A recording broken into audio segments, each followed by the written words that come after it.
Вести на Канал 8, добар ден. Комуналното предпријатие Водовод бележи позитивни почетни резултати од природниот препарат со кој се третира градската депонија, за да се спречи нејзиното самозапалување. Веќе е објавен јавниот тендер за набавка, а постапката се очекува да се реализира во текот на идниот месец. Третирањето со природниот препарат на градската депонија, што го прави комуналното предпријатие Водовод во изминатиот краток период, ги дал првичните поволни резултати. Постапката, што е позната и се применува во слични ситуации во странство, од декември се спроведува и во Кочани, откако помина тендерската постапка за набавка на препаратот. Станува збор за супстанца што е произведена на природна основа на база на екстракт од два вида морски алги. Со него се оневозможува палењето на метанот, што настанува како резултат на распагањето на органските материи во отпадот на градската депонија. Со тој препарат истуривме некаде околу 21 цистерна на депонијата, каде што увидовме дека од истото има ефект. Некоја чурлава каде што дими самата депонија или доколку дојде до некој запалување, овој естрат од природни алги делува веднаш на лице место. Така да го практикуваме овој начин и сега кога имаме на некој место насоберено на самата депонија, на некој место имаме насоберено повеќе ѓубре, прво е истретираме со овој препарат со алгите, па потоа самиот булдожер што го имаме горе на самата депонија го фрла ѓубрето по самиот брег на депонијата. Начинот се покажа дека е ефикасен и ефективен, ќе продолжиме со истиот, така да и во самиот план за јавни набавки кој што е за оваа тековна 2020 година ги имаме предвидено средствата и ќе одиме со склучување на нов договор по истекот на постојниот. Примената на препаратот осетно го намалува само запалувањето на депонијата, а со тоа и појавата на чад, што пак значително придонесува за намалување на загадувањето на воздухот и на животната средина. Сега сме ние во зимски период, каде што ова е сведено на минимум поради температурите, ќе видиме како и летото ќе се оваа работа понаша, меѓутоа сметаме дека ќе вроди со плод истата. Реакциите кај жителите секој ќе биде намалена, тоа се работи за жителите од село Бели, кои што се во непосредна близина до самата депонија. Значи ќе настојуваме што помалку чад, што помалку дим, односно и минимум да дојде до запалување, односно да нема запалување на самата депонија со овој начин на третирање на истата. Примената на препаратот со кој се спречува создавањето метан и палењето на депонијата дојде по зачестените реакции во јавноста и протестите на граѓаните против загадувањето на воздухот и животната средина. Во средата во Кочани била пронајдена неексплодирана граната при изведба на градежни работи во населбата Драчевиќ. Случајот бил пријавен во полиција, при што е направен увид и гранатата е отстраната. Неексплодирана граната пронашле работници кои во средата претпладне изведувале градежни работи во населбата Драчевиќ во Кочани. Случајот е пријавен во полициската станица, пошто биле преземени мерки за обезбедување и за натамошна постапка. Експлозивната направа е откриена во близина на локацијата каде што се изведуваат подготвителните земени работи за новата детска градинка. Случајот го потврдија и од Министерството за внатрешни работи, од каде во официјалното известување стои дека на 5 февруари во полициската станица во Кочани било пријавено дека на улицата Февруарски поход при изведување градежни работи, односно ископ на земја, била пронајдена неексплодирана граната со калибар од 82 мм. По пријавата, полициски службеници веднаш излегле на лице место и извршиле увид. Гранатата била безбедно подигната од представник од Дирекцијата за заштита и спасување.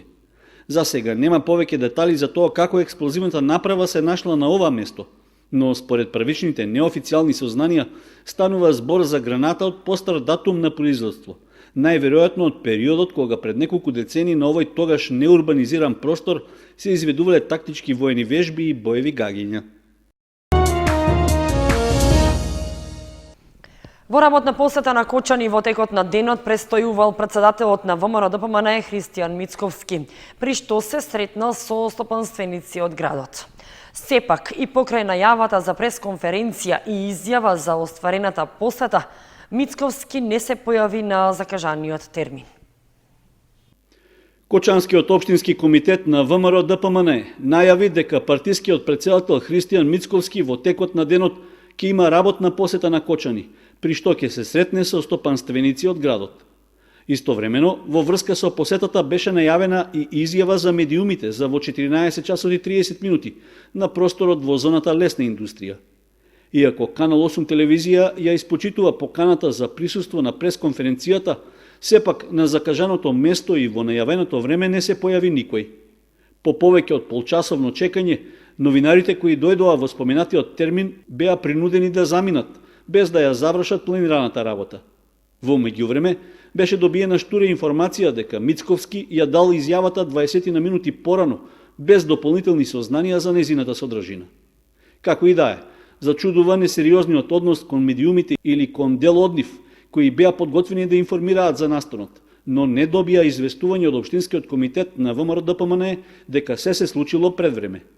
Несериозен е гестот, затоа што не се почитува трудот и работата на новинарските екипи кои попусто изгубија драгоцено време чекајќи на студот.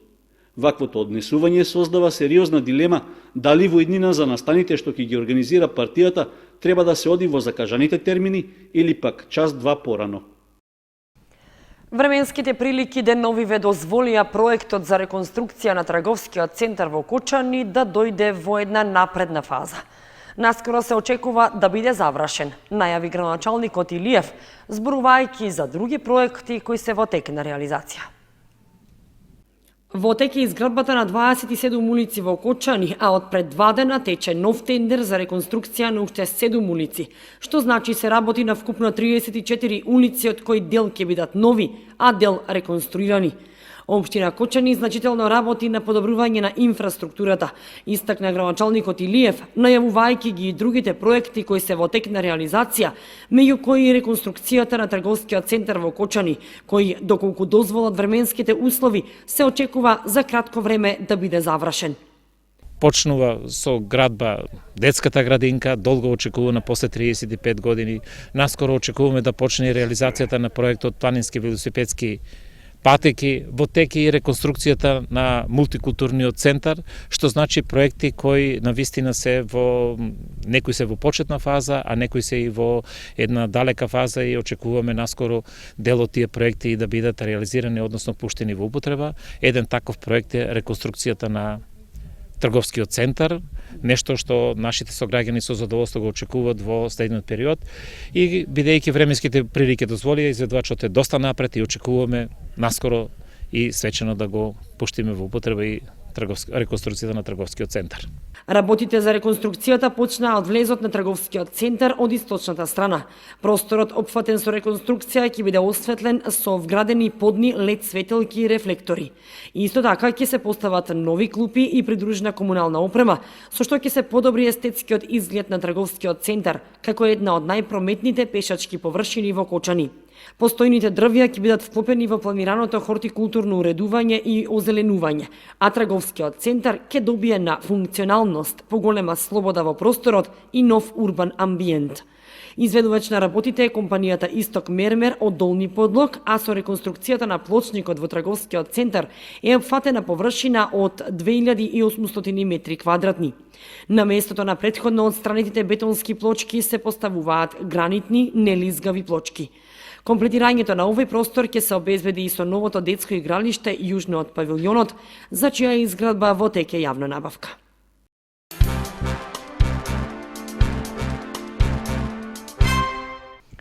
Фолклорниот ансамбл Китка успешно ја заокружи 2019 година со голем број гостувања и настапи во земјава и странство и со организирање на 34-тиот меѓународен фолклорен фестивал Истибанско здравоживо. Во 2020 ансамблот одбележува 2 значајни јубилеи. Со повеќе од 20 гостувања во земјава и странство, со 7 гран-при награди, со близу 300 членови во Истибања, Виница, Спанчево, Облешево, фолклорниот ансамбл Китка како репрезент на македонскиот фолклор во 2019 година го заокружи 34-тиот меѓународен фолклорен фестивал Истибанско здравоживо. Бројни планови и за 2020 година, кога овој фолклорен ансамбл одбележува 2 значајни јубилеи. 35 години меѓународен фолклорен фестивал Истибанско здравоживо и 45 години постоење на фолклорниот ансамбл Китка и успешно презентирање на македонскиот фолклор во земјава и странство. Покана има многу за ансамблот Китка, од најмалите, од децата, па младите, сениорите, ветераните, така што би споменала дека имаме убава покана за Бранденбург, Германија, каде што бевме на петтиот фестивал и сега организираат јубилеен 20 фестивал и тука сме поканети ние од сите досегашни учесници како македонски представник во Германија, потоа убав фестивал во Децата од светот во планина во Нови Сонч во Полска на Татрите, фестивал во Турција во април месец за детски фолклор, потоа фестивал во Србија за ветерани, во Хрватска фестивали, и многу други фестивали. Романија исто така, во Израел, во светата земја Израел имаме покани, но се надеваме дека голем дел од сите овие настапи ќе ги реализираме.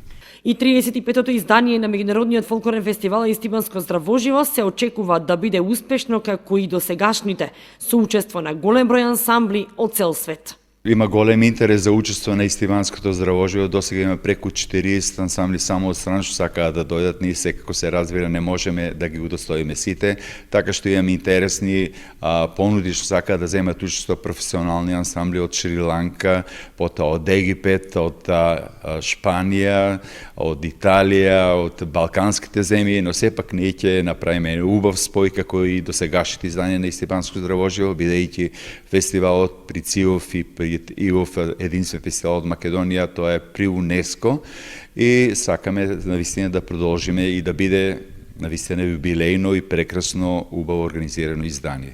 Фолклорниот ансамбл Китка е основан 1975 година на иницијатива на уметничкиот раководител Стојко Митковски и во тој континуитет од 4,5 децении ги обновува, негува и надградува обичаите, игрите, песните и фолклорот од Истибања и пошироко од осоговијата.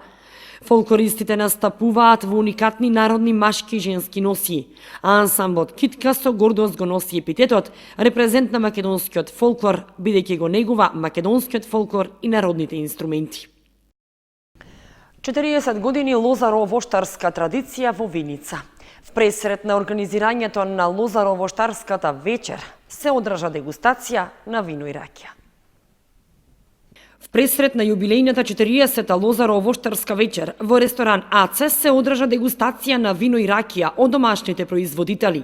Најсилна конкуренција со 31 мостра имаше за црвено вино, а тука умешноста во производството ја потврдија Иван Иванов како првонаграден, Симеон Захариев која доби втората награда и Драги Петров како трето награден во производство на црвено вино.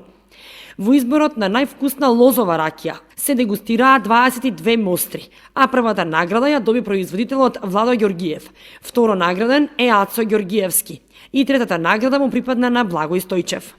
За најквалитетно бело вино беше прогласено виното на најголемиот производител во Виничко Драги Петров, а во конкуренција од 16 мостри, втората и третата награда ги поделија Венцо Соколовски и Методи Глигоров. Прво место за највкусна сливова ракија зеде Гоце Ангелов, второ место Велин Костадинов и трето место Владко Јанчев.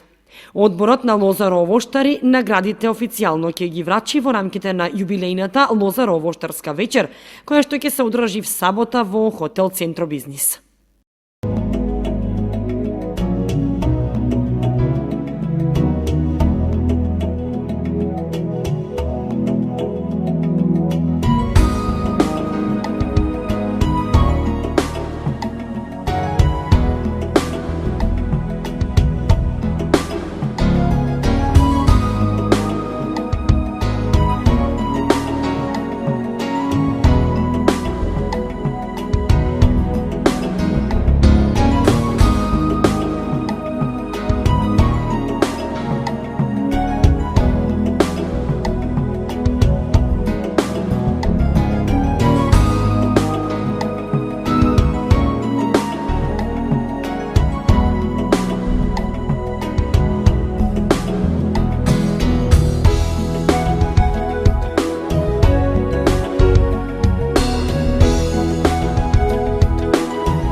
Почитувани, тоа беше се што ви подготвивме за ова издание на вестите на Канал 8. Останете понатаму со нашата програма. Довидување.